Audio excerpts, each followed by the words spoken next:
Mesdemoiselles et messieurs, bonjour. Merci de nous suivre sur les antennes de R7, anciennement Teler TV. Je suis Georges Goma pour vous présenter Perspective et Prospective, le Congo, la Renaissance. Nous continuons à partager, n'est-ce pas, sur l'histoire du Congo. Aujourd'hui, nous allons mettre l'accent sur cette histoire à travers les grandes figures qui ont marqué notre pays, le Congo, Brazzaville. Dans tous les pays, ces figures sont rentrées dans l'histoire, au panthéon de l'histoire de ces pays. Quand on pense à la France, on voit le général de Gaulle et bien d'autres aussi. Quand on pense aux États-Unis, on voit Abraham Lincoln et bien d'autres aussi. Quand on parle de l'Angleterre, on voit Margaret Thatcher et bien d'autres aussi. Quand on parle du Ghana, on voit Kwame Nkrumah et bien d'autres aussi. Quand on parle de la République démocratique du Congo, on voit Patrice Lumumba et bien d'autres aussi. Quand on parle de l'Angola, on voit Agostino Neto et bien d'autres également. Mais nous voulons parler du Congo-Brazzaville aussi. Le Congo-Brazzaville a une histoire franche, une histoire profonde, dans sa constitution, dans son évolution aussi. Et cette figure, c'est une figure des premières heures de la souveraineté politique au Congo-Brazzaville, et je voudrais parler de Monsieur Jacques Opango. Pour en parler, nous n'avons pas trouvé une autre personne qui le connaisse mieux que quiconque, qui est son fils, Monsieur Émile Opango. Monsieur Émile Opango est économiste. Il a été une carrière fleuve à la SNE, l'ancienne SNE, je pense que ça a changé depuis. Il a été directeur central à la SNE. Il a été également directeur général de l'Agence de régulation du secteur de l'électricité au Congo-Brazzaville. Alors, sans plus tarder, nous allons accueillir notre hôte de marque. Bonjour, Monsieur Émile Opango. Bonjour, Monsieur Goma. Comment allez-vous aujourd'hui? Je vais bien, cher Cadet. Ok, alors, quand je vous ai présenté succinctement comme ça, est-ce que vous avez quelque chose à rajouter sur vous-même? Ne soyez pas avare, hein, nous voulons parler de vous, parler de, n'est-ce pas, de votre papa également. Rien de spécifique, je suis le troisième fils de mon père. Voilà. J'ai fait des études d'économie à l'université Lomonosov à Moscou. Très bien. Et j'ai travaillé dans le secteur de l'électricité et comme directeur central ou parfois directeur général à l'agence du secteur de l'électricité. Voilà, brièvement. D'accord, mais c'est parfait. C'est déjà très, très bien là. Alors, je l'ai évoqué tantôt, nous allons parler d'une grande figure. Hein. Tous les Congolais connaissent Jacques Opango, mais beaucoup par le nom, tout simplement parce qu'ils n'ont pas vécu, évidemment, la période où, évidemment, Jacques Opango était au centre, n'est-ce pas, du fait politique au Congo-Brazzaville. Alors, je vais aller avec ma toute première question. Alors, quel souvenir particulier gardez-vous de votre père en tant que figure historique et aussi comme père de famille? Je vous autorise aussi à mettre de votre émotion là-dedans, d'autant plus qu'il s'agit de votre père. Nous avons besoin de savoir qui était Jacques Opango. Quel souvenir vous gardez de votre père? Fouillez un peu dans votre mémoire les souvenirs les plus forts en tant qu'homme politique et en tant que père. Merci, Georges. Enfin, de mon père, Jacques Opango, je garde quand même de bons souvenirs. Mais quand même, Quand même, vous dites quand même. Pourquoi le quand même? J'étais très jeune. Ah. J'étais très jeune. Bon, d'abord, c'était un homme austère, exigeant, sévère. Je crois que vous, Monsieur Goma, votre père était un peu pareil, à ce que je sache. Oui. Enseignant de son état. Oui, bien sûr. Il était sévère, papa, mais affable, accueillant, ouvert et pensant rendre service à tout le monde. À la maison, nous étions assez nombreux. Il y avait ses neveux et nous étions là aussi, plus petits. Et on a essayé de nous élever ensemble. Certains neveux qui sont devenus célèbres, il y a d'autres un peu moins. Voilà un peu pour l'essentiel. Mais papa était un homme très familier, très accueillant, très ouvert. Il a même aidé des gens qui n'étaient pas de notre famille. Pour faire le bien de tout le monde, ça ne se limitait pas à son petit cercle restreint. Voilà un peu globalement. Très bien. Comment... Alors, voilà, là, c'est en tant que père, là, en tant que père. Et vous étiez combien de la famille? Combien d'enfants M. Pango avait-il? Bon, disons que mon frère aîné, le colonel, qui n'est plus, père son âme, était seul. Puis, il y a eu de notre maman 4 enfants. Donc, 4 enfants, oui, 4 enfants. Après, des autres mamans, il y a eu 2 autres enfants. Ah, d'accord. Nous étions donc 7. Ah, 7 enfants. Très bien. Alors, maintenant, voilà, ça c'est du côté, le côté familial, mais le côté figure historique du Congo, en tant que fils, étiez-vous conscient que papa était en politique? Étiez-vous conscient à cet âge-là que papa était au centre de l'affaire politique au Congo-Brazzaville? On était proche des indépendances, hein, là, quand même, hein? Certainement, parce qu'il y avait quand même des tiraillements, des bousculades, des gens qui venaient le voir, etc., etc., les alliances avec les Boganda et autres. Oui. Bon, nous étions petits, mais c'était difficile que papa nous consacre du temps, tellement il était pris dans ses affaires politiques, et ça nous a un tout petit peu porté préjudice. Okay. Mais c'est la même chose pour tous les hommes politiques. D'autant plus que la période était turbulente, hein? La période était turbulente et on passait, c'était un marqueur historique important parce qu'on passait quand même, on pensait aux indépendances et quand dans tous les pays pratiquement, c'était tout sauf facile. Donc on comprend très bien comment il était préoccupé aussi. Hein, parce qu'on abordait là quand même une période jamais vécue, c'est-à-dire les périodes de la décolonisation. Okay. Bon, de son comportement personnel, il était très détaché de ses intérêts personnels, il était très détaché de l'argent et jamais, je dis au grand jamais, dans notre maison, dans sa maison, il n'a parlé du mal d'une autre ethnie. Jamais. Très bien. On va revenir là-dessus. Hein. J'ai d'autres questions. On va rentrer un peu dans les profondeurs de cette grande personnalité, évidemment, qui a marqué les Congolais. Et je vois aussi qu'on a, dans la littérature, il y a M. Elie Mavungu qui vient de sortir un ouvrage sur Jacques L. Opango. Elle, c'est quoi, elle? Ludovic, c'est son deuxième prénom. Ah, c'est Ludovic, hein? Donc, oui. Jacques Ludovic Opango, il est né en 1907 et décédé en 1978. Moi, quand j'ai vu ça, parce que j'avais personnellement du mal un peu à situer cela, moi, quand je 78, 77, donc c'est proche des événements quand même qui ont marqué l'histoire du Congo en tant que tel. Très bien, très bien. Alors, on va passer à la deuxième question, rentrer un peu dans l'affaire politique au sens strict du terme. Quand on parle de Jacques Opango, eh bien, naturellement, on parle de l'abbé Fulbert Yulu. Exactement.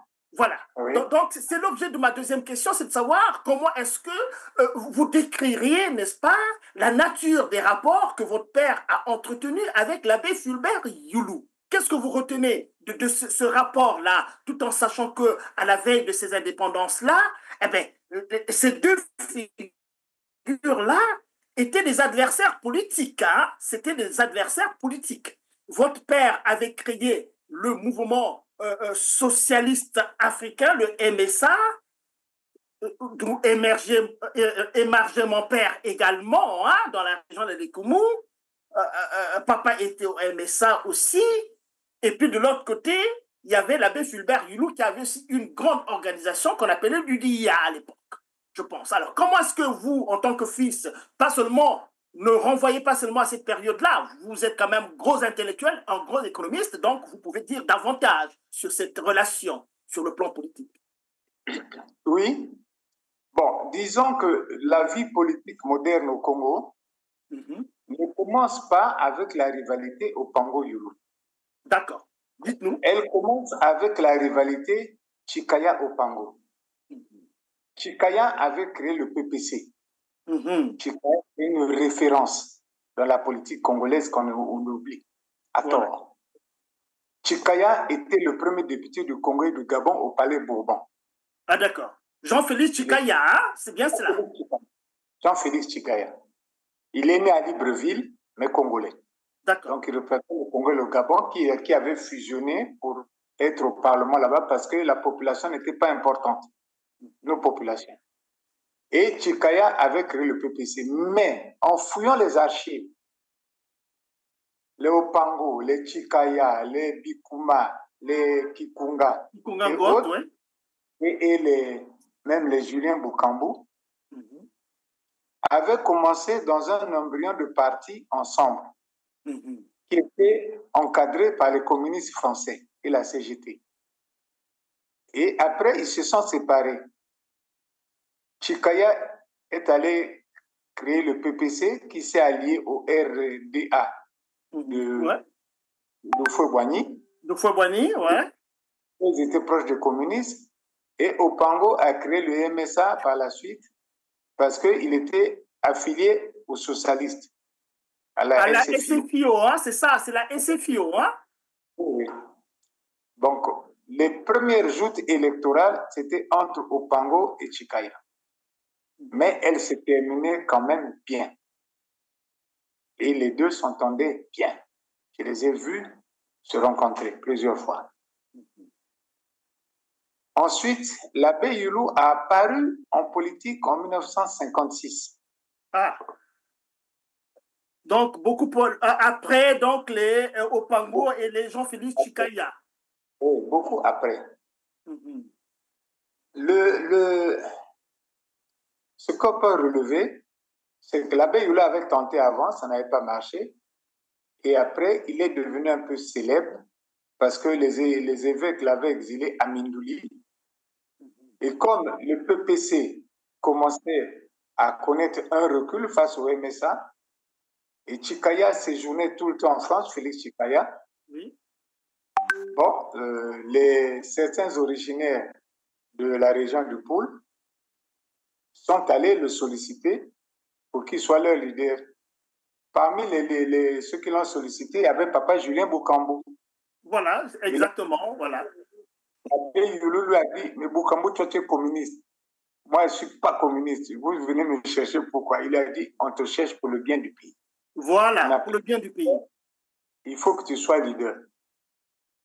Mais quand l'abbé Yulu est devenu leader, il est devenu maire de Brazzaville. Et après, il y a eu les élections avec Opango, où il avait perdu d'une voix. Mais avec l'aide de Foué-Boigny, il a fait que cette voix bascule, celle de Yambo. Le fameux Yambo, ouais, c'est ça. Ouais. Elle bascule. Et il y a eu les incidents qu'on a connus, malheureusement. Bon, ça s'est quand même relativement vite cassé. Et Opango a accepté que Yulu devienne président.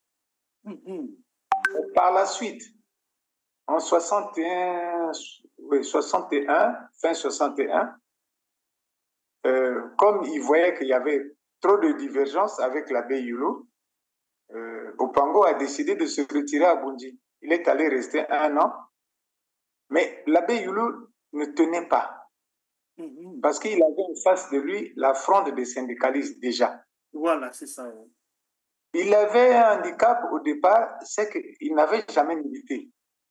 Oh, les Opango, les Chikaya, les Bokambo, tous avaient milité. La frange des syndicalistes a milité depuis longtemps.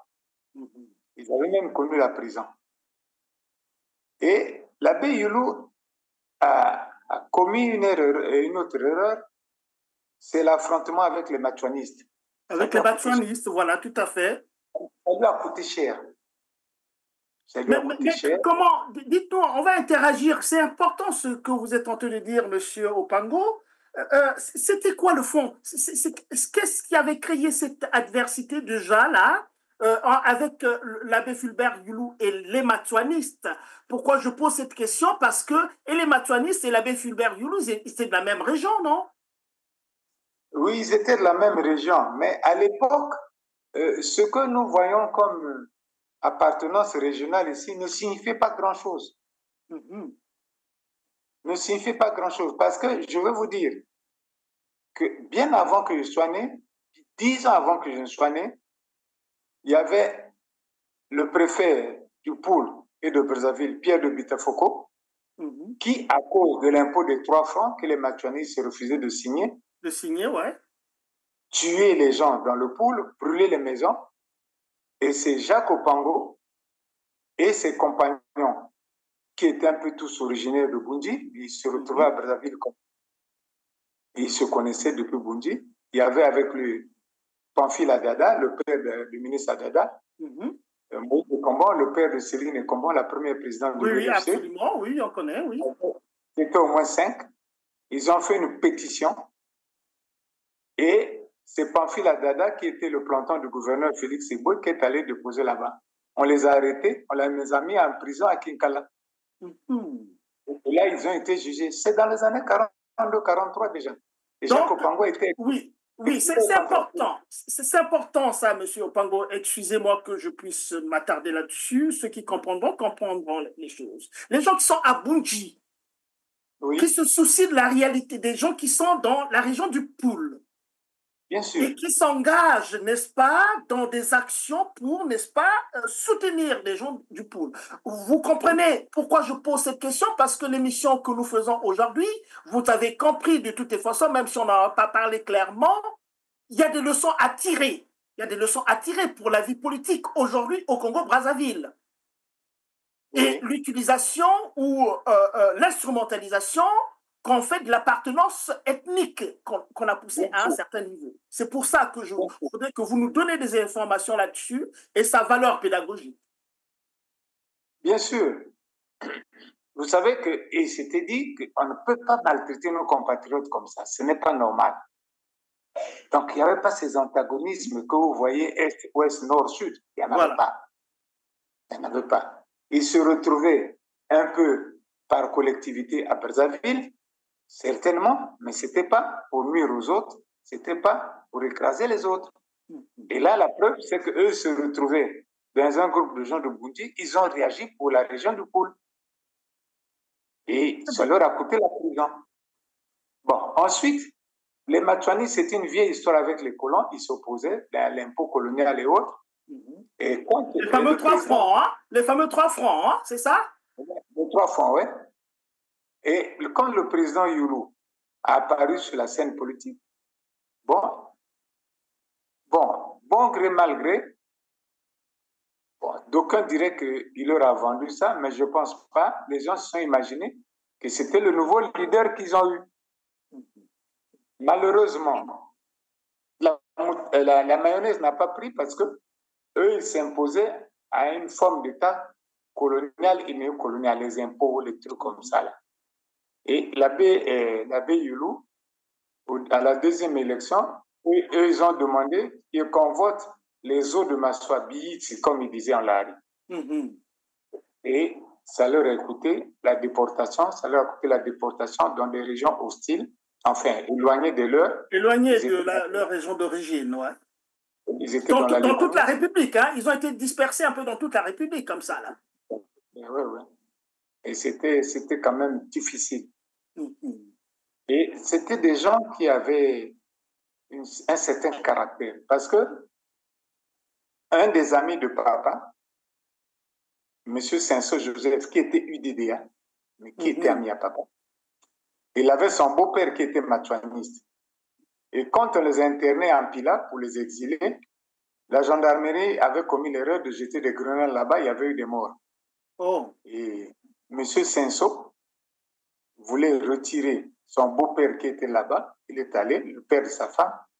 Le monsieur lui a dit, Joseph, vas-y, moi je reste mourir avec les autres. Et il est resté là. Oui, et là, on est sous administration coloniale, hein? Oui. On est sous c'est un peu avant 1960, c'est en 58-59. Ah, 58-59, cette période-là. Oui. Ok, alors, oui, allez-y. Ça a porté un peu préjudice à notre père, l'abbé Youlou, dans sa gestion de la société, quoi. Le premier préjudice. Très bien. Alors, on va aborder un point quand même.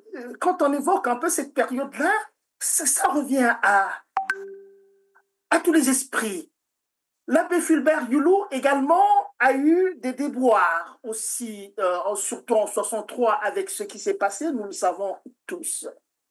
Mais alors, entre ces deux adversaires politiques, pas des ennemis, heureusement avec tout ce que vous dites là, on ne peut pas parler d'ennemis là, franchement, comme ça s'incarne un peu dans d'autres périodes de notre histoire. C'était des adversaires politiques et dans cette adversité politique, il y avait des valeurs qu'on incarnait, M. Opango. Il y avait des valeurs qui étaient incarnées, les valeurs de respect mutuel, malgré aussi le fait que quand on est en politique, hein, il y a des joutes politiques qu'on lance. Ça, il n'y a pas de problème dans tous les pays. On le voit aujourd'hui aux États-Unis, on le voit très bien avec Harris et puis Trump, ça s'envoie tout en pleine figure.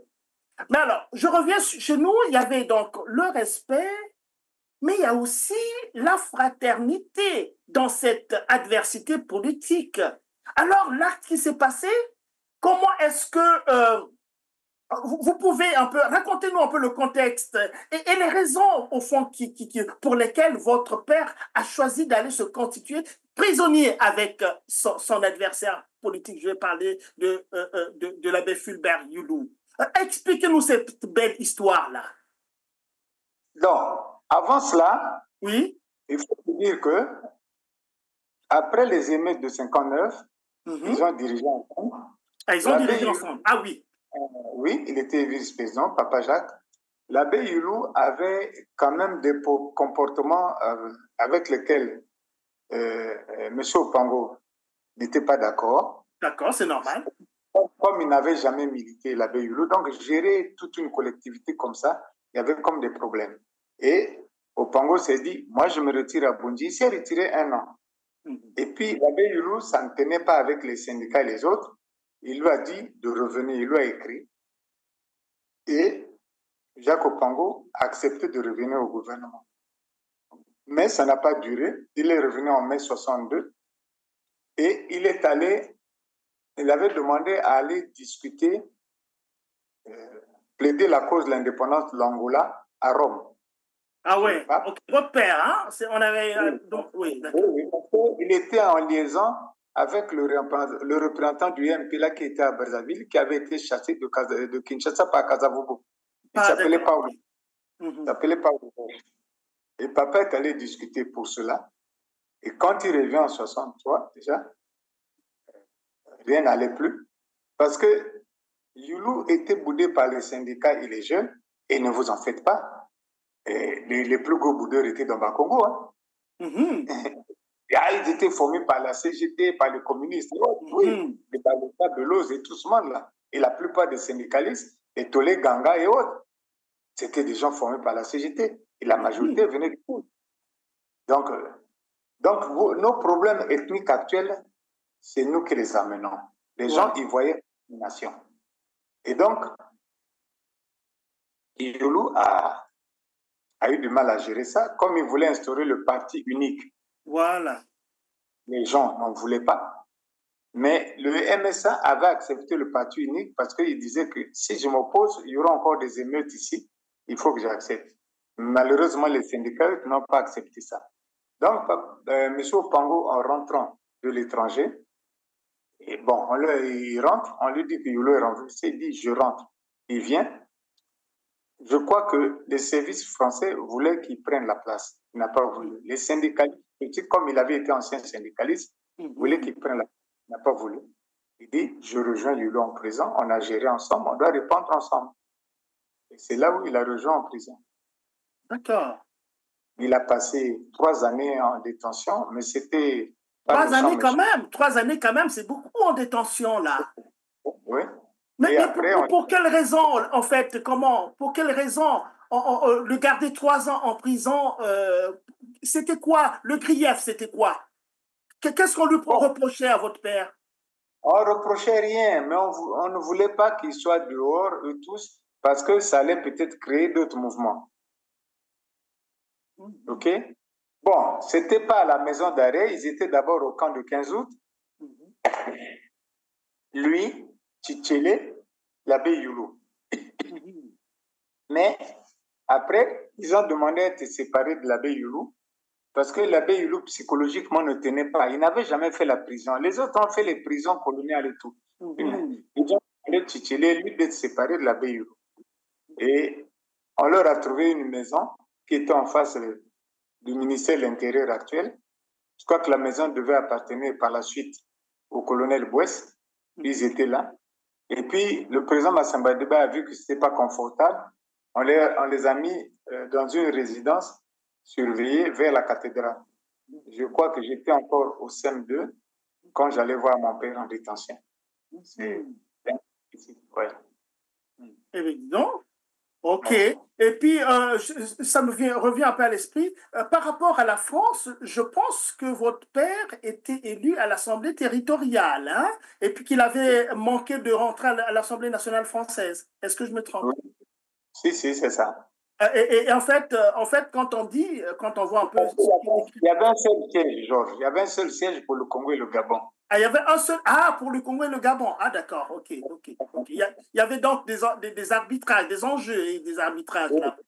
C'était pas facile. OK. Alors, mais je reviens quand même parce que cette affaire de se constituer prisonnier là, quand votre adversaire est en prison, ça marque, c'est un marqueur quand même quand on pense à la nation et au rapport quand même entre le personnel politique d'une manière générale.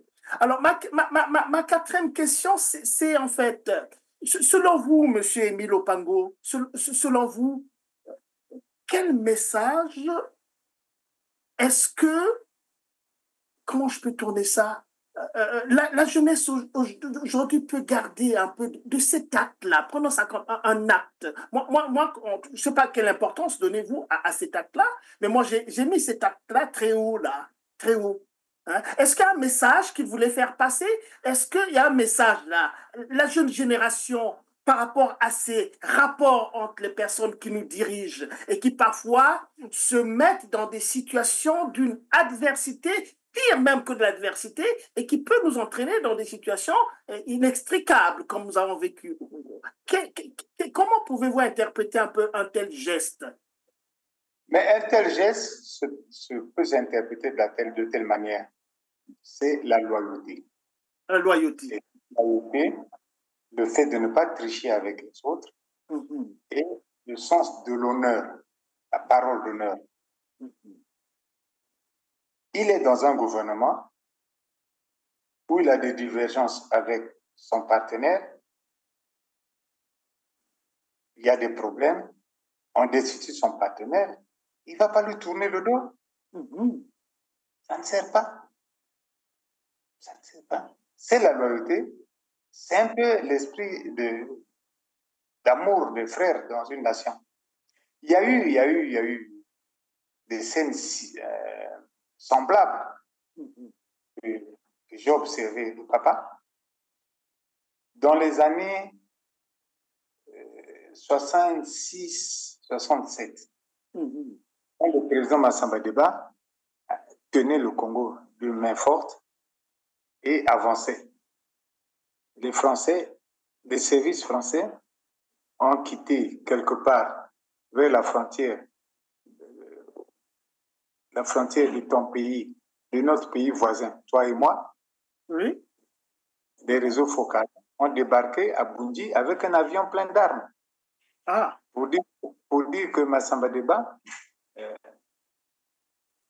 n'aime pas les nordistes, il faut prendre les armes, soulever les gens. Dégager. Oui. Il a fait semblant d'accepter. Puis après, ils sont partis, il a pris les armes, il est allé jeter dans la Lima. Ah ouais? Oui, j'ai des amis, des parents qui étaient présents. Je peux vous citer même quelqu'un qui était présent, qui a pris sa retraite, qui est à Pointe-Noire, le colonel Gaëtan Oborabassi, connaît bien cette affaire, comme ils vivent ensemble. Il est allé jeter et il a fait signe à Massamba Deba. Attention, à ceci, à cela, à cela. Le président Massamba Deba est venu passer toute une nuit là-bas. Ah ouais? Oui. Et après, comme on n'arrivait pas à l'enlever, c'est là où on a commencé à agiter l'armée autour du président Gwabi, qui lui-même certaines choses chez Massamba Deba, mais ce n'était pas pour le renverser. C'était ça. Wow. Et il est parti jusque là-haut. Mais ça c'est intéressant d'entendre ça. Mais quand vous dites, qui en fait, qui a la manœuvre? Mais c'est les réseaux focaux. Les réseaux focaux. Oui. Donc, en fait, pour l'histoire du Congo, là, il y a eu les années 60, on a accédé, Malraux est arrivé à Brazzaville, on voit très bien. Malraux est à Brazzaville, l'abbé Fulbert Youlou, vous êtes indépendant. Et donc, il est bien vrai que la France n'est pas partie. Hein, elle est partie physiquement, certainement, mais a continué à tirer un peu les ficelles. Oui, mais même dans cette histoire, il y a quelqu'un, Jean-Pierre Batte, qui a écrit un livre, La fabrique de Barbouze. Jean-Pierre Batte, son grand-père était le chef de la sécurité française ici. Il découvre là-dedans, oui, Jean-Pierre Batte. Je pourrais vous envoyer le livre, La fabrique de Barbouze. Aujourd'hui, il y a Elie Mavungu qui a écrit ce livre-là qui complète celui de Jean-Pierre Batte. Mais Elie Mavungu, je voulais vous dire, paix à son âme, dès que le livre a paru, un mois après, il nous a quittés, il est décédé. Alors, voilà un homme qui a des valeurs arrivées au corps. Un homme qui était un homme politique, qui en voulait. Il voulait du pouvoir, monsieur Jacques Opango. Et c'est tout à fait normal que toute personne qui s'engage en pouvoir, en politique plutôt, puisse viser le pouvoir. Mais il arrive évidemment que les gens cherchent à avoir ce pouvoir par tous les moyens. Mais lui, il avait réservé dans sa démarche personnelle ce côté moral, cette fraternité aussi, comme je l'ai dit tantôt, dans l'adversité politique, et cela est tout à fait normal. Mais quand vous voyez un peu comment était votre père là, et quand on voit aujourd'hui la jeunesse d'aujourd'hui, qu'est-ce que vous pensez que la jeunesse qui n'a pas connu, même nous autres, moi je suis né en 1962, mais qu'est-ce qu'on peut garder? Qu'est-ce qu'on peut... l'héritage, c'est quoi de ton père aujourd'hui? Si on veut s'adresser, si je vous dis, monsieur Émile Opango, adressez-vous un peu à la jeunesse d'aujourd'hui. Qu'est-ce que vous allez leur dire, ces jeunes-là que vous avez en face? Ah ben écoutez, j'ai vécu avec mon père. Ben, voilà. Comment construire cette solidarité? Comment repenser un peu le tissu social? Comment repenser un peu la nation? Parce qu'on a quand même un peu peur de voir un peu l'état de notre société aujourd'hui. On a bien peur. On a des raisons d'avoir peur par rapport un peu à la perte un peu de ce lien-là qui pourrait faire des Congolais, n'est-ce pas, des personnes autour de la nation. Je ne sais pas si ma question est claire, mais en tout cas, je pense que vous avez l'intelligence pour comprendre. Je crois qu'elle est claire. Bon, à la jeunesse, qu'est-ce que je peux dire? Quand je vois mon père, d'abord, il était très détaché par rapport à l'âge. Par rapport à l'argent, d'accord. Très respectueux du bien public. Ça, c'était chevillé au corps. Et nous avons hérité de cela. Maintenant, l'amour des autres, ils peuvent avoir quelqu'un souffrir, il blâmait beaucoup les gens. Et quand quelqu'un n'était pas correct, il ne favorisait pas cela. Et il n'y avait pas de favoritisme à la maison parce que tu es fils d'un tel, ça n'existait pas. Il fallait l'effort. Bien sûr qu'il nous a beaucoup manqué pendant ces années de prison, parce que nous étions un peu comme à l'abandon. Mais on s'est battu. Très bien, Et l'autre scénario que je voulais vous expliquer, oui. C'est quand le président Gwabi a pris le pouvoir, on les a sollicités. Après, lui, Chichele, Kikungangot, et Papa Bikouma Germain, et tout ce monde, ils sont venus discuter. Et moi, j'étais au lycée en première. On me dit, oh, ton père sera nommé à la justice, procureur, etc., etc. Parce que papa était greffier. Il était greffier, il est allé en retraite greffier. Okay. L'abbé Youlou voulait le passer comme magistrat. Sur liste d'aptitude, ça se faisait, mais lui, il avait refusé. Donc, il avait refusé. Il avait refusé. Mais il vivait avec sa pension.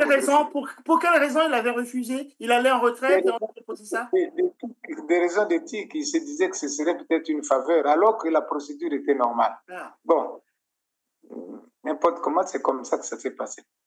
Et quand le président Gwabi l'a appelé, il s'est consulté, il voulait le nommer, il a dit au président Gwabi, notre temps est passé, c'est votre temps. Nous et vous, les jeunes là, on ne peut pas s'entendre. Non, faites votre politique, nous ne sommes plus là. Mais à ce moment-là, monsieur Émile Opango, notre temps est passé. Il avait quel âge quand il disait des choses comme ça? C'était en 69. Donc, de 69, il est né en 1907. Bon, il avait 60 et quelques années. 62 ans seulement. 62 ans, oui. C'est mon âge, c'est mon âge, hein? C'est mon âge maintenant, là. Le président Gwabi, les autres, ils avaient la trentaine. Ouais, ok. Vous voyez l'écart? L'écart, oui, absolument. Et Papa Kikouangot, qui a accepté de rester au CNR, il n'est resté que 6 mois. Il a vu que non, que le marigot là n'était pas fait pour lui. Ah ouais? il a quitté, on lui en a voulu. Il s'est réfugié dans le Niari forestier, là où il était devenu exploitant forestier. On le soupçonnait d'être contre-révolutionnaire, comme il avait quitté le CNR. Mais je vois un effet de génération là, M. Émile Opango. Il y a un effet de génération là. Et c'est curieux d'avoir une telle honnêteté. Hein? Et c'est vrai que les jeunes étaient turbulents aussi. Hein? Les jeunes gens, les jeunes fauves qui arrivaient là aussi. Et puis la conception. Est-ce qu'on peut dire que à partir de ce moment-là, la vision politique commençait à changer au Congo-Brazzaville? Est-ce que les valeurs politiques commençaient à changer, à se durcir, de sorte que votre père ait vu que non, mais le décalage est tellement grand dans la vision que nous avons, n'est-ce pas, que nous avions, que nous avions, n'est-ce pas, de l'avenir du Congo et de la vision qui est en train de se construire de ce même Congo-là? Est-ce que ton père, quand il prend la décision de se mettre à l'écart, de se retirer, on peut le dire de cette manière-là, se retirer de l'espace politique, est-ce qu'il a senti vraiment ce décalage dans les valeurs autour de l'affaire politique? Oui, il a senti beaucoup d'écart. Mais le problème, si vous voulez qu'on se mette sur le plan générationnel, vous voyez, la génération de Félix Tshikaya, de Jacques Opango, de Youlou, c'était fait pour amener le Congo à l'indépendance. Mais construire un État moderne, ce serait difficile pour eux. L'abbé Youlou, qui était plus jeune, aurait pu faire s'il était mieux outillé. Bon, ensuite, la génération qui venait juste après eux, qui était proche d'eux, c'était les Massamba Deba et les autres, qui ont essayé de travailler et, à mon avis, avec quand même succès. Mais alors, ça n'a pas marché. Ceux qui les ont succédés dans cet ouragan brutal-là venaient avec des idées nouvelles. Mais ils étaient immatures, même s'ils étaient de bonne foi. Ils étaient immatures. Y compris le président Marien Gwabi lui-même aussi. Hein? Il était une sous forme d'immaturité quelque part aussi. Hein? Bien sûr. Il n'y avait pas de la bouteille, comme disent les Français. Donc, gérer certains problèmes, ça se faisait parfois dans la précipitation, parfois dans l'humeur, parfois avec des schémas. Avec l'improvisation aussi, hein, dans l'improvisation aussi. Hein? C'est un peu ça qui a manqué. Et puis, tu vois, certains jeunes qui auraient pu faire le chemin avec eux, qui étaient bons, avaient été tués. Papa n'a jamais accepté la mort de Matsokota. C'est une valeur que le Congo a perdue. Une valeur, pour nous, une valeur de gauche, sûre, douée, qui était cousin à l'abbé Youlou, mais ils étaient farouchement opposés, idéologiquement, pas humainement. Il était cousin direct à l'abbé Youlou. Wow! Oui, Matsokoté était cousin direct à l'abbé Youlou. Mais une valeur. Vous voyez quelqu'un de chez nous qui dominait la Féance, tous les gars de l'Afrique de l'Ouest, là? Non. Donc, oui, vous avez évoqué le président Alphonse Massamba Déba, vous avez dit, malgré évidemment les turbulences qu'il y avait, mais ils ont quand même pu construire quelque chose. Et quand on parle, on pense à Massamba Déba, souvent on pense à une orthodoxie financière, c'est-à-dire le rapport à l'argent. Le rapport à l'argent, j'adore toujours citer cela, puisque je l'ai entendu, je le dis en langue, Mbongozo Zaluyalu Kubongandi. Ça, on a entendu de Massamba Déba qui disait, et nous avons appris aussi que, au temps de Massamba Déba, les personnes qui allaient en mission, et quand ils revenaient, ils n'avaient pas dépensé tout l'argent nécessaire pour la mission, reverser tout au trésor public du Congo. Et quand je vois un peu ce que vous dites de votre père aussi, il y a cette vision, il y a cette morale de l'argent, il y a cette morale de l'argent, de ne pas être intéressé. Est-ce qu'on peut dire que Massamba Déba aurait quand même aussi, se serait inspiré de votre père par rapport à ce rapport à l'argent? Et je le dis avec beaucoup de brutalité aujourd'hui aussi. Hein? C'est mon émission, j'en prends la responsabilité. Aujourd'hui, le rapport à l'argent au Congo est devenu carrément... c'est une catastrophe. C'est une catastrophe. On entend que les gens volent des milliards du compte du trésor public. Alors, voilà, je voulais quand même aussi ouvrir cette petite fenêtre-là, ce n'est pas l'objet, mais écoutez, voilà, on ne peut pas ne pas en parler. Revenons à votre père parce que c'est ça qui est le plus important. Est-ce que le président Massamba Déba se serait inspiré un peu de la vision qu'avait votre père par rapport aux choses, au matériel, par rapport à l'argent? Bon, dire cela, je n'en suis pas sûr, mais ce qui est vrai, c'est qu'eux-mêmes, à la base, ils ont reçu une éducation sérieuse par rapport au bien public. Massamba Déba, encore plus, était protestant. Et vous savez, il y a une certaine idéologie, un certain comportement chez les protestants qui fasse qu'ils soient assez rigoureux. Papa a été élevé par les prêtres catholiques. C'était pareil. Bon, en plus, le président Massamba Déba, autour de lui, il avait des gens qui avaient le respect des biens publics. J'avais Babakas, j'avais un certain Debeko aux finances, j'avais Lévi Makani comme ministre, brillant ministre. Lévi Makani, hein, qui était ministre de l'Éducation à l'époque, hein, il était à l'Éducation. Il a assis l'enseignement au Congo, ce monsieur, à l'époque. Ils étaient nombreux comme ça, des gens corrects. Mais hélas, autour de Massamba Déba, il y avait la turbulence des jeunes, la GMNR, la défense civile. Bon, c'était pour sécuriser la révolution, mais comme ils étaient immatures eux-mêmes, les services français ne gobaient pas que le Congo leur échappe.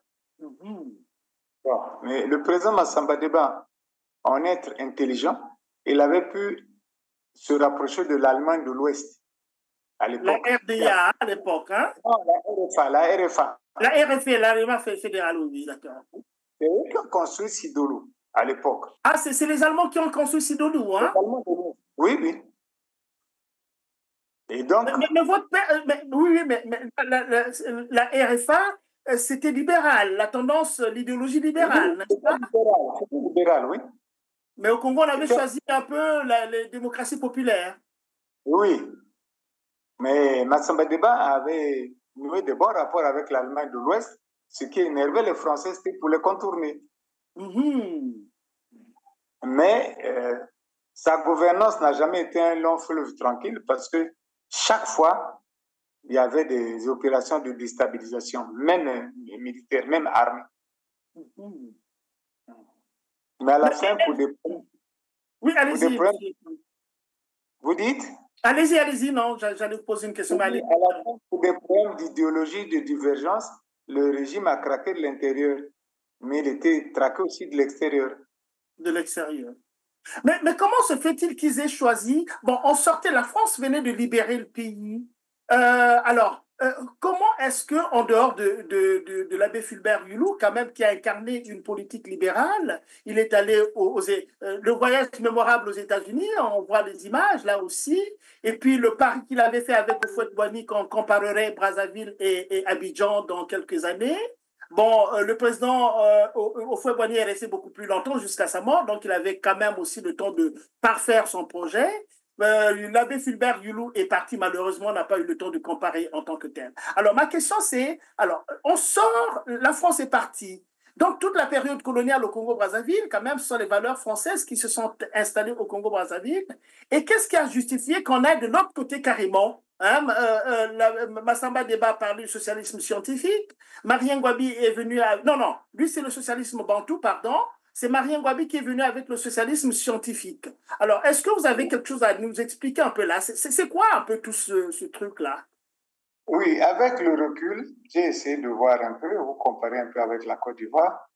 En fait, entre le président Hulot, notre papa Hulot, et Houphouët-Boigny, les parcours sont quand même différents.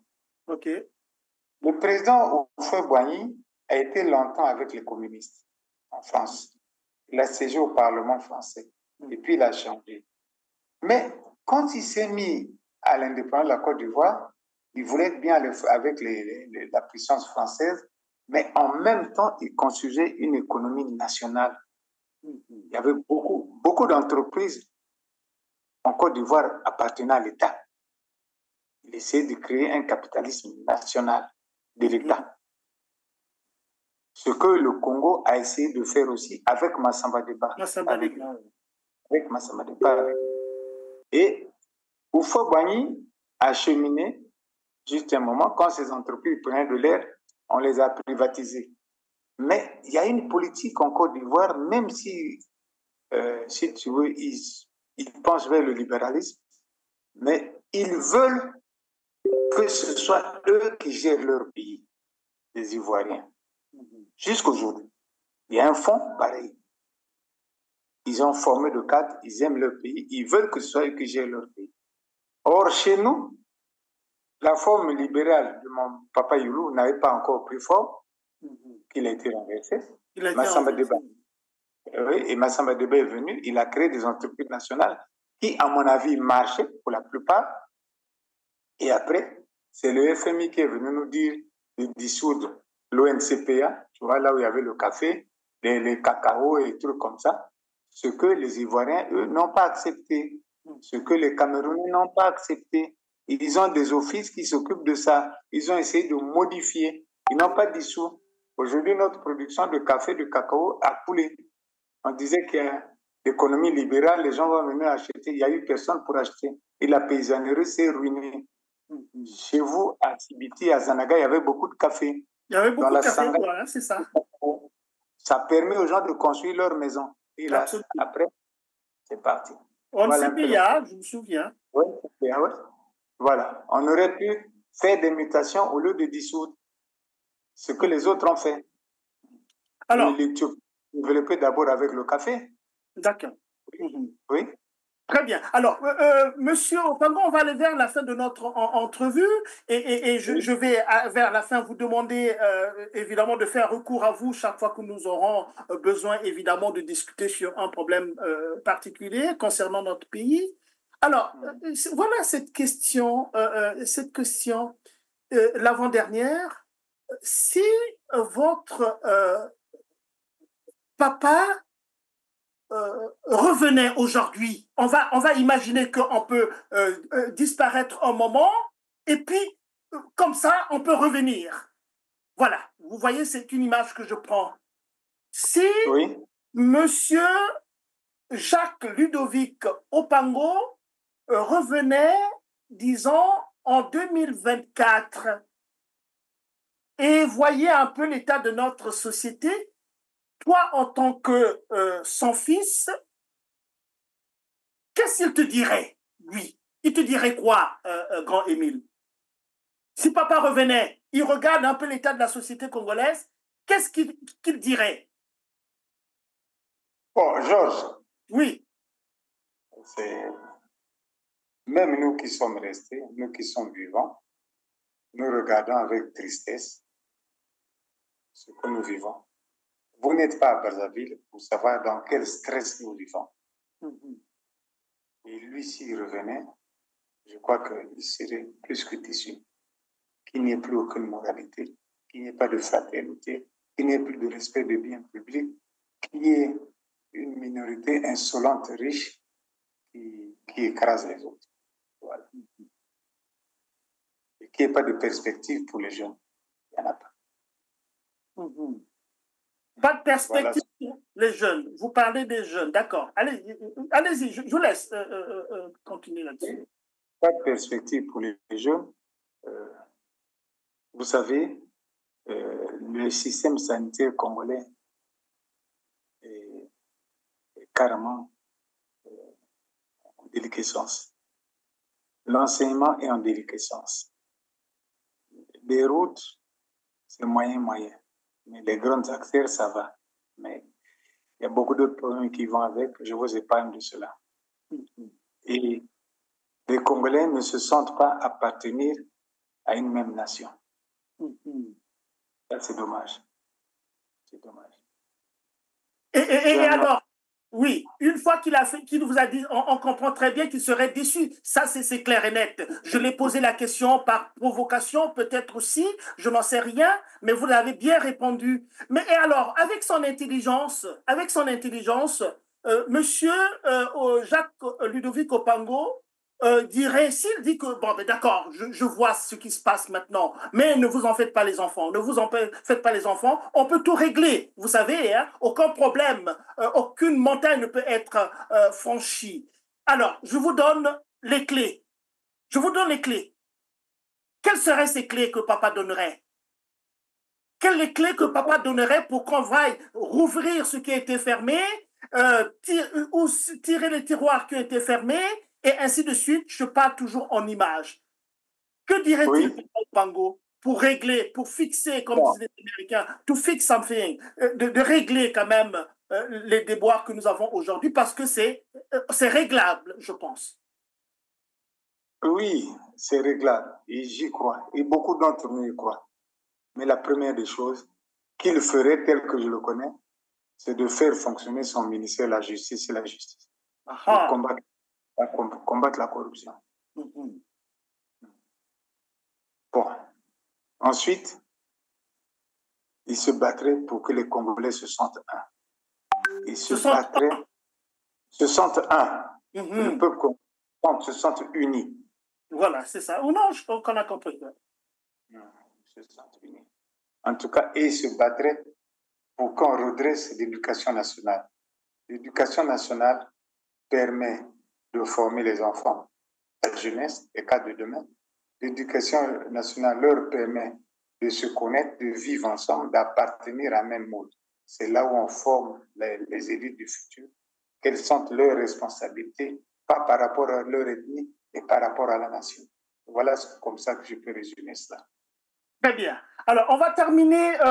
Bon, vous comprenez très bien que nous faisons des émissions que nous faisons là aussi. Je revendique la valeur pédagogique. Ce n'est pas. Parfois, nous sommes un peu très durs vis-à-vis de la façon dont le pays, qui nous appartient à nous tous, est gouverné. Il y a la violence au centre de l'agir politique au Congo-Brazzaville, et c'est pas moi qui le dis, c'est une personne que toi et moi nous connaissons, toi davantage que moi. Moi, je l'ai connu tout simplement un petit bout comme ça là. Je vais parler du professeur, du professeur Théophile Obenga. Le professeur Théophile Obenga qui avait dit que le Congo est un pays violent. Il a dit, ça existe. Alors, donc, ce que ton père dirait s'il revenait, les clés qu'il nous donnerait, mais comment cette dimension violence qui marque, et quand je parle de la violence, je vois les bébés noirs aussi, vous voyez ce qu'ils font dans Brazzaville, vous êtes là-bas, nous sommes à l'extérieur, vous l'avez bien dit, les bébés noirs, c'est la violence politique et également. Alors, je ne sais pas, si on enlève cette dimension violence, peut-être que ça permettrait de résoudre d'autres problèmes, finalement, qui deviendraient plus faciles à résoudre. Oui, Georges. Oui. Bon, le professeur Obenga est mon cousin. Il a été élevé par Papa Jean, par mon père. Donc, lui aussi, il pense comme ça. Mais c'est vrai, la violence au Congo, elle est latente. La violence, elle est née des frustrations dues à la pauvreté, dues au manque de moyens de se soigner, dues au pouvoir d'achat qui est faible et tant de choses. Bon, beaucoup essaient de croire que c'est une ethnie qui a des avantages sur les autres. Mais quand tu rentres dans ce clan-là, tu vois que parfois, comme disent les Ivoiriens, les en bas d'en bas, les pauvres de cette ethnie souffrent plus que les pauvres des autres ethnies. Donc, c'est criard. Et toutes ces frustrations, c'est elles qui créent la violence. Le jour où les gens vont aller à l'école normalement, les gens vont avoir l'emploi, vous voyez, la violence va disparaître petit à petit. Les bébés noirs et autres, c'est un peu la misère des quartiers périphériques. Les gens aujourd'hui ici, ils mangent dans ce qu'on appelle les maléwa pour la plupart du temps, c'est-à-dire les grillades au bord de la route, la malbouffe. Et c'est des frustrations. Ils ont combien par jour pour se nourrir? C'est des frustrations. Il y a ceux qui vivent vont fouiller des poubelles, surtout dans les quartiers périphériques, c'est grave. Et en province, c'est grave.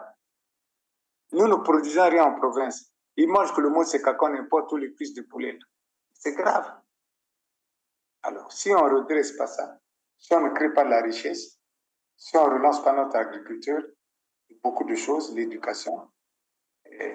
Ben, quand vous parlez de ça, ben, on va terminer quand même. Il faut apprendre à finir une émission. Une fois de plus, je vais espérer que vous nous revenez une autre fois parce que là, on ouvre quand même un autre. On voulait parler de votre père seulement aujourd'hui, mais quand on parle de ça, je l'ai provoqué aussi. Bon, on peut pas ne pas, hein, on peut pas ne pas, grand frère, on peut pas ne pas parler de. Vous avez parlé des gens qui sont pauvres, et j'allais enchaîner avec une question. Est-ce que le Congo, est-ce qu'il est légitime que le Congolais soit pauvre?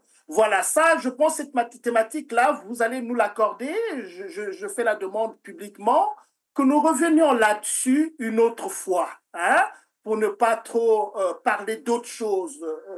L'important, c'était Jacques Opango, les valeurs qui étaient les siennes et comment on peut renaître ces valeurs-là, remettre ces valeurs-là en scène pour essayer de sauver le Congo.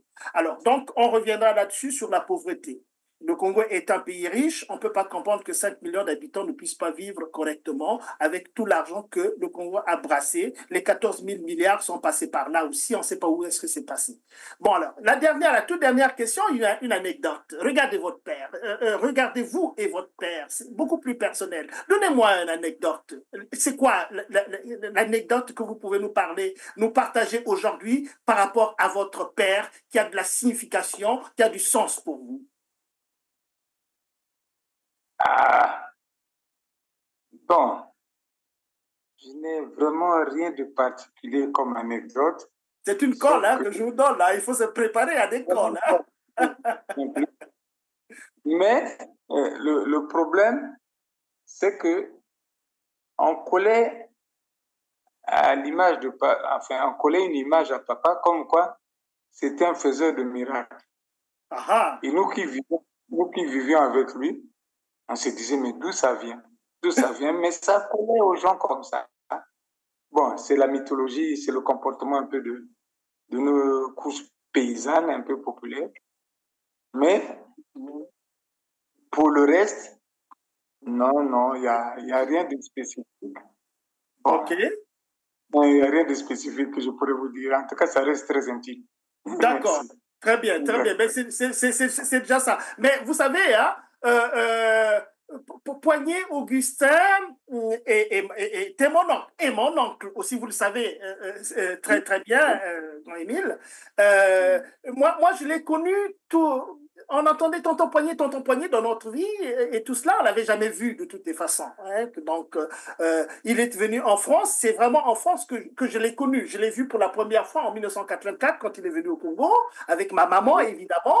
Et en France, évidemment, il m'a recherché partout. On s'est retrouvés. On était très, très, très liés ici. Alors, je lui ai posé la question aussi de savoir, mais tonton, nous, on t'entendait, quand tu as fui en 70, là, après votre coup d'État avec Inganga, on dit que tu as traversé sur le dos de Caïman pour aller à Kinshasa et tout ça. C'est des mythes, évidemment, autour de cette affaire-là. Et il a tellement rigolé qu'il m'a simplement dit que non, non, non, non, j'ai été traversé par des piroguiers, des pêcheurs. Ce sont les pêcheurs qui l'ont fait traverser à Kinshasa et s'est mis à l'abri. Donc, évidemment, ils sont construits. Quand on est un homme public, un homme politique, évidemment, on vous prête quand même parfois des qualités ou parfois surnaturelles que vous n'avez pas. Et donc, c'est tout à fait normal, évidemment, que vous voyez la chose de cette manière-là. Alors, là, je voudrais le dernier mot, grand Émile, et puis on va terminer cette émission. Le dernier mot, le tout dernier mot que je vous laisse. Non, je te remercie, Georges. Quand je t'ai connu tout jeune, je ne savais pas que tu pouvais évoluer dans ce sens. J'apprécie le travail que vous faites en tant que patriote, mais il faut l'approfondir parce que moi, j'ai toujours dit aussi aux autres que c'est pas toujours l'aspect politique politicien qui prime, l'aspect cadre aussi. Beaucoup d'entre eux ont contesté quand ils sont passés à des fonctions de service public, des fonctions régaliennes. Ça a été du grand n'importe quoi. Parce que techniquement, ils ne se sont pas préparés et moralement, ils n'étaient pas bons. Et ces valeurs dont vous parlez, sur lesquelles vous insistez, elles sont importantes. Et quand vous parlerez, on parlerait du Congo est-ce qu'il est légitime que le Congo soit propre? Pour moi, le débat sera beaucoup plus technique parce que c'est là où il faut résoudre les problèmes. Le débat politique, laissons-le aux politiciens, de toute façon, ça ne s'anticipe pas. Ça se réfléchit, ça se réalise. Mais si on n'est pas préparé à faire la bonne gestion technique d'un État, on reprendra 3-0. Mais j'ai envie de vous apporter la contradiction là-dessus en disant, mais en tant que sociologue, je vais dire, hein, en disant non, mais la décision finale vient du politique. C'est lui qui prend la décision finale. Le technicien a beau être technicien avec une expertise affirmée et visible, on sait très bien, tu l'as dit toi-même aussi, que nous sommes à l'extérieur, vous êtes au Congo, c'est-à-dire de façon journelle, vous vivez le Congo-Brazzaville avec tous ses bonheurs et aussi tous ses malheurs. Maintenant, si, évidemment, sur le plan technique, je vous propose quelque chose et que ça soit bloqué au niveau politique, ça ne se fera pas, grand Émile. Oui, je suis totalement d'accord avec toi. Mais maintenant, si politiquement tu es devant et que tes cadres ne te fournissent pas du bon boulot, ça ne sert pas aussi. Oui, ça c'est clair. Quelle que soit la situation au Congo ici, normalement, certains départements, tels que je connais, les gars, ils pouvaient se débrouiller. Ils ne le font pas. Et ils rentrent dans la danse. C'est là le danger. C'est ça le danger. Oui. Ils ne le font pas. OK. Beaucoup de choses sont médiocres, mais on aurait pu tirer quelque chose quand même. On est quand même des cadres. Très bien. Très bien, très bien. Mais merci beaucoup, grand Émile, monsieur Émile Opango, fils de Jacques Ludovic Opango. J'ai appris Ludovic aujourd'hui. Tellement content de cette entrevue. Une fois de plus, je reviendrai vers toi pour une autre affaire. Et puis, il nous reste simplement à remercier les personnes qui nous suivent et dire quand même aussi passer ce message-là aux Congolaises et aux Congolais, à tout le monde aussi, même au-delà du Congo-Brazzaville, que R7, c'était Renaissance 7 jours sur 7.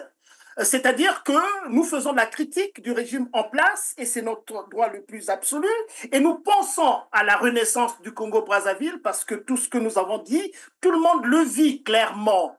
On aimerait que les personnes qui dirigent le Congo-Brazzaville puissent avoir aussi une nouvelle vision quand même aussi de la politique au Congo-Brazzaville, qu'on essaie de rebâtir un peu ce tissu qui a été effiloché. Et ça, on le redemande. On demande chaque fois que nous prenons la parole, à travers la critique que nous faisons, eh bien, nous en appelons toujours. Comment reconstruire le tissu social au Congo-Brazzaville qui s'effiloche? Alors, nous ne sommes financés par personne. Nous ne sommes financés par personne. Nous sommes un média tout à fait indépendant.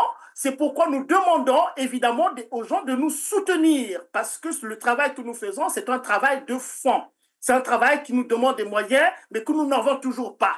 Donc, les gens qui sont sensibles à ce que nous faisons ici, eh bien, aidez-nous. Nous avons des moyens. Il y a un litchi qui est là. Prenez, envoyez-nous 100 francs CFA, 500 francs CFA, c'est déjà quelque chose. Ça nous permet, n'est-ce pas, d'avancer, de vous produire toujours les contenus que nous essayons de vous apporter, évidemment, sur notre pays, pas seulement sur notre pays, mais aussi sur l'Afrique, l'Afrique centrale et sur l'Afrique d'une manière générale, et aussi dans les enjeux globaux au niveau international. Voilà tout le travail que nous faisons. Et une fois de plus, merci, grand Émile, d'avoir accepté notre invitation. Et puis, au bonheur de te retrouver une autre fois, n'est-ce pas? On va voir dans quelle mesure on pourra le faire. Et tu m'avais aussi promis aussi de parler au professeur, de nous venir nous discuter avec nous, le professeur Obega, bien évidemment. On en avait parlé. Alors, je renouvelle lui-même, puisqu'il va écouter cette émission-là. Je lui dis déjà bonjour, professeur. Et puis, ben voilà, nous aimerions aussi avoir une discussion avec vous, si votre temps vous le permet. Merci beaucoup. D'accord. Et à la prochaine. Merci beaucoup. À la prochaine, Georges. Bien de choses à David aussi. Je le dirai, Noémie,